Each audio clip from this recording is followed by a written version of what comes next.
Hi guys, so today we're talking about phobias and specific situations that cause us a lot of anxiety. I'm your host Nakasha, I'm a mental health consultant, and this channel is all about mental health. So in each video I give you guys tips and strategies on how you can be intentional in improving your mental health and your well-being to achieve the vision you have for your life.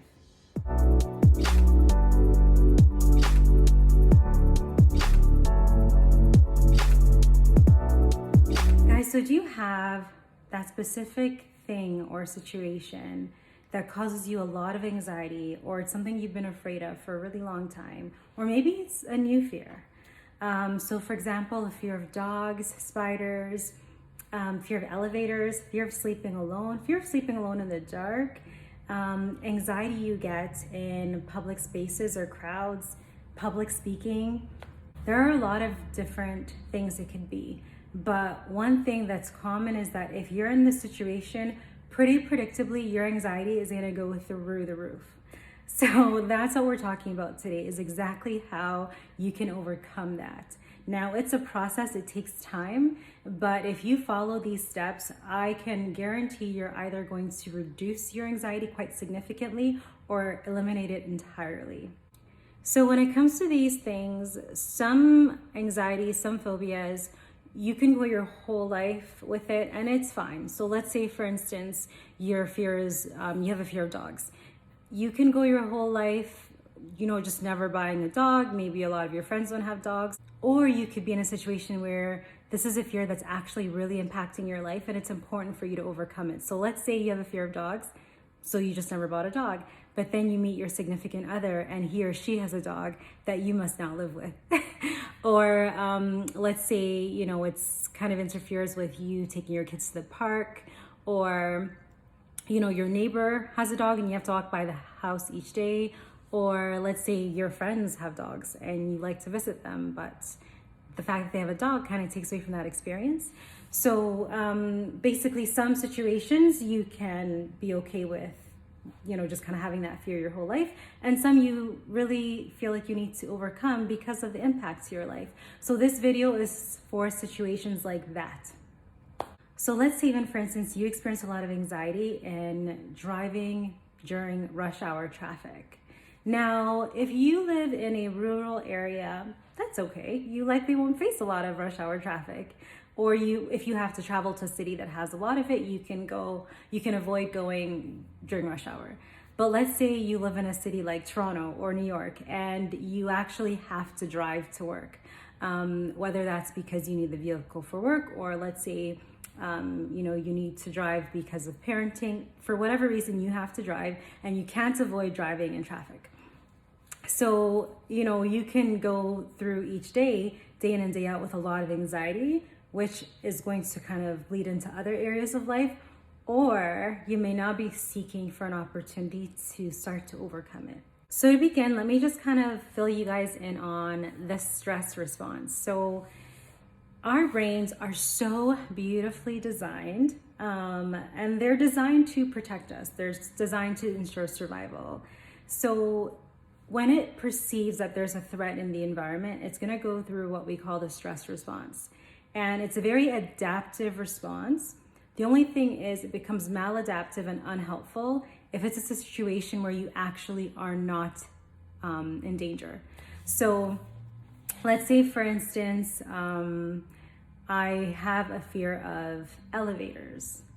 And every time I go to a tall building and I need to get up to the 21st floor, climbing all those flights of stairs to get to the 21st floor is it's a lot, right? And the elevator is not actually really dangerous. So in that case, when your brain is telling you there's a threat, it's not really adaptive at that point and it's not really helpful. So when you go through the stress response, your body does a lot of different things. It goes into what we call fight, flight, or freeze. Different hormones are released like cortisol, norepinephrine. You may find your heart rate is increasing, your breathing is more rapid, and you'll notice a lot of different things. Sugars released through your blood, all of that, right?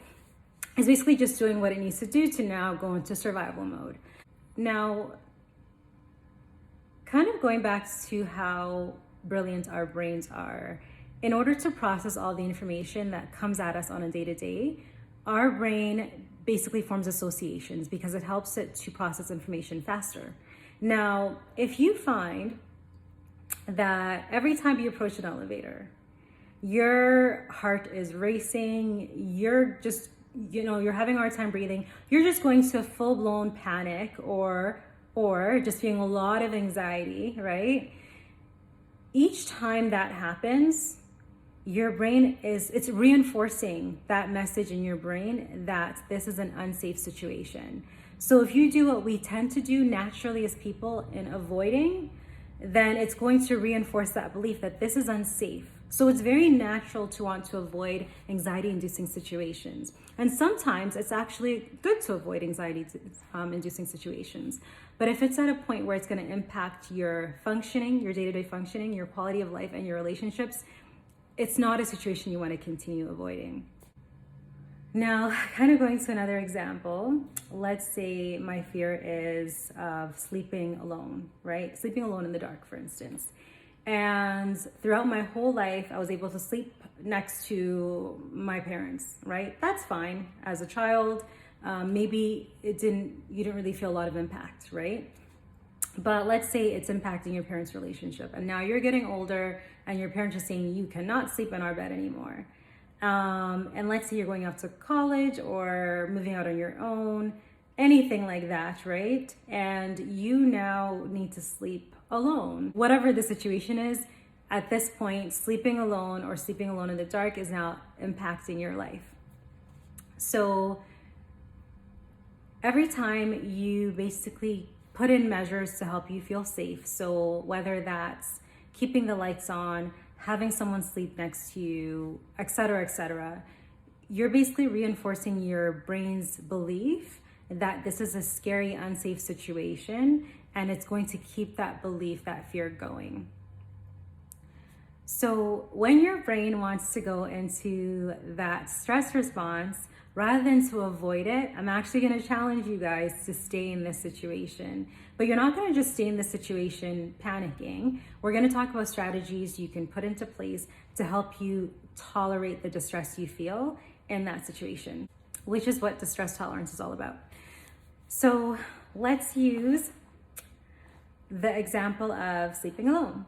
The idea is going to be to counteract the stress response. So if your brain is basically trying to tell you to run, escape the situation, or if it's saying, and this is a situation where you know you're actually safe, so you actually want to do the opposite and counteract it by requiring it to relax. And there's a lot of different strategies that you can use. The first one I'm going to talk to you about tends to be the most effective, which is deep breathing. Now, some of you may have tried deep breathing and feel like it didn't work for you. But it's really important to think about how you implement deep breathing, how you go about doing it. So let's say, for instance, right, to make it clear, you have a hard day at work, right? And you come home, you lay on the couch, watch some TV, and you're like, this is my way of relaxing. But while you're laying on the couch watching TV, you're kind of thinking about all the different things that happened in the day that were stressful. Physically, you may be in a relaxed posture, but you're not actually relaxed because the relaxation has to start with the mind, right? Now, if you're deep breathing, but you're still thinking about the anxiety-inducing, thing, then you may not be applying the deep breathing effectively. So here's a tip that can help with applying it correctly. So when you're breathing, it can help to count, right? So you're gonna inhale through your nose, counting to 4. Then you're gonna hold your breath for 4 seconds. Then you're gonna exhale through your mouth for anywhere from 4 to 6 seconds. So inhale for 4, hold your breath for 4, and then exhale for 4 to 6 seconds, okay? And so as you're counting, you're basically requiring yourself to stay focused on the process of breathing. You're requiring yourself to make sure your breath is slow and controlled based on the number. And when you're counting and pacing your breath, then you're not thinking about that thing that's fearful or anxiety inducing for you, right?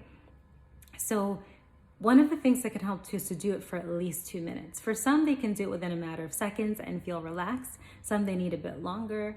But on average, if you could do this for 2 minutes, or at least until you're fully relaxed, that is excellent, right? And if it's a situation where you're in it for a longer period of time, it can be helpful to repeat that process over and over while you're in it. So, being as how right now we're in the middle of a pandemic, some may be experiencing anxiety in going to the grocery store. So let's say you need to go to the grocery store. This is something you can't avoid, right? And you're there and you're feeling anxious. Let's say there's, long lineups, or you're in there for a while. You may need to practice the deep breathing repeatedly while you're there, because what you're basically teaching your brain is, while I'm in this situation, it's safe to relax.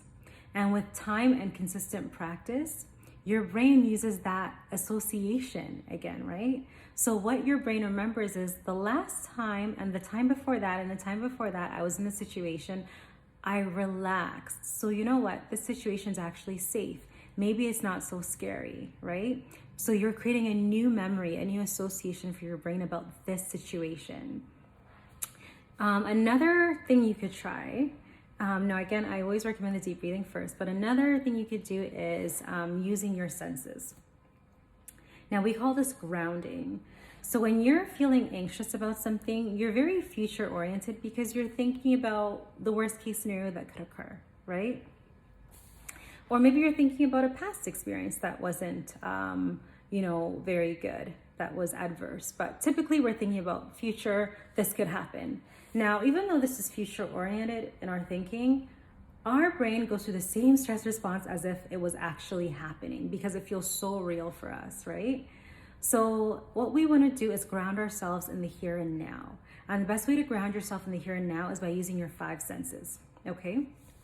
So that's sight, touch, smell, hearing, and taste. So let's say you're in the grocery store and you're feeling anxious. One thing you can do is think about, what are the 5 things here that I can see?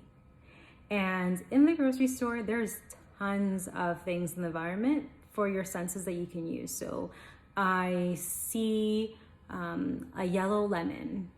I see a green spinach. I see a white shelf.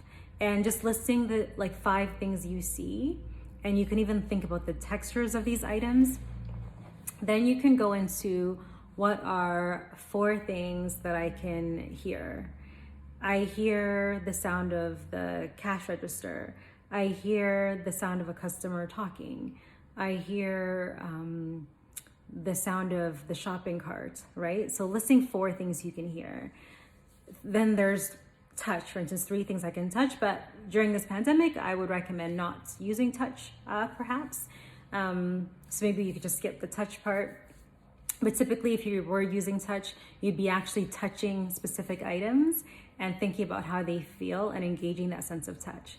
And then there's, what are 2 things I can smell? And again, somewhere like the grocery store, even if you're on a walk outside, there's lots of things that you'll be able to identify in terms of smells, right? What's 1 thing I can taste? Perhaps you'll taste whatever you last ate, or maybe you won't taste anything at all. That's okay. The idea is just to try to engage that sense of taste. Even if you can't name what it is that you taste in your mouth, that's fine. Some people actually will carry gum or a piece of chocolate with them and use that to engage the sense of taste, and that's perfectly fine too. Or another thing you can do, if you don't want to go with 5, 4, 3, 2, 1, is you could pick 3 things for each sense, right? So 3 things I see, 3 things I touch, 3 things I smell, 3 things I hear, 3 things I taste, right? So that's called mindfulness in 3s. Now, just like with the deep breathing, you may have to practice that a few times, to continue keeping yourself focused and staying in that relaxation state of mind. Now, it's really important to do this before we go into the second part. Now, in the second part, we're going to look at actually disputing the thoughts, the anxiety-inducing thoughts that come up in our minds. If you don't do this part first, it can be very hard to dispute the thoughts, because when you dispute thoughts, you're using facts only. You're basically disputing the fear based on rational, logical, objective thinking, right? And if you're still very, very anxious or still very fearful, you're going to be operating what we call the emotional mind. And when you're operating in your emotional mind, it's very hard to be fact-based and disputing fears. Whereas if you practice the distress tolerance, whether it's with deep breathing, using your senses, anything else like that, you're coming from a more relaxed state of mind, which is what we call our wise mind. And that's going to make it more easy for you to basically dispute fearful, anxious thoughts from a more objective place. So practice this a few times until you feel like very confident and comfortable with it. Keep doing this for as long as it takes before we go into the second part of it, which is basically disputing the thoughts. And we're disputing it with something called cognitive behavioral therapy. I have some videos about that, and I'm going to continue to make many videos about it because it's an excellent form of therapy. Or you could just say CBT for short. But basically what we're doing is disputing thoughts. In other words, we call it cognitive disputation. So cognitive in terms of your thoughts, disputation because you're arguing with the fear-based thoughts. So again, make sure that you're comfortable with inducing relaxation, because if you can induce relaxation, it's going to build your confidence in your ability to handle the situation. You know that no matter what happens, emotionally, you're at a point where you have control over how you feel. You can keep your emotions stable for that period of time. Once you've done that, let's go into the dispute part where we actually analyze the thoughts themselves.